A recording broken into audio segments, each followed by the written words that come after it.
আসসালামু আলাইকুম। রমজানে মাথা ব্যথা ও মাইগ্রেন কারণ, লক্ষণ ও সচেতনতা। রমজানে দীর্ঘ সময় না খেয়ে থাকা, কম পানি পান করা, ঘুমের অনিয়ম ও মানসিক চাপের কারণে অনেকেরই দেখা দেয় মাথা ব্যথা ও মাইগ্রেনের সমস্যা। সময় মতো চিকিৎসা না নিলে এটি দীর্ঘস্থায়ী হয়ে যেতে পারে। মাথা ব্যথা ও মাইগ্রেন কোথায় ও কিভাবে হয়? এই সমস্যা মূলত সৃষ্টি হয় মস্তিষ্কে, স্নায়ুতন্ত্রে ও রক্তনালীতে।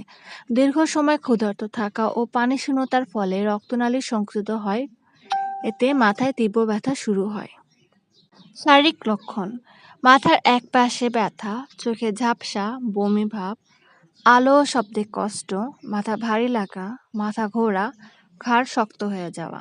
মানসিক লক্ষণ: অস্থিরতা, বিরক্তি, মনোযোগ কমে যাওয়া, হতাশা, একা থাকতে ইচ্ছা হয়। মাথা ব্যথার প্রধান কারণ: কম পানি পান করলে, ক্যাফেইন ছাড়া, অনিয়মিত ঘুম, মানসিক চাপ, রোদে কাজ করলে, দীর্ঘক্ষণ স্ক্রিন দেখা, রক্তচাপের ওঠা নামা। মাথা ব্যথা থেকে বাঁচার উপায়: পর্যাপ্ত পরিমাণ পানি পান করা, সেহরি বাদ দেওয়া যাবে না, নিয়মিত ঘুম, মোবাইল কম ব্যবহার, রোদ এড়ানো, হালকা খাবার, মানসিক চাপ কমিয়ে রাখা। ধন্যবাদ।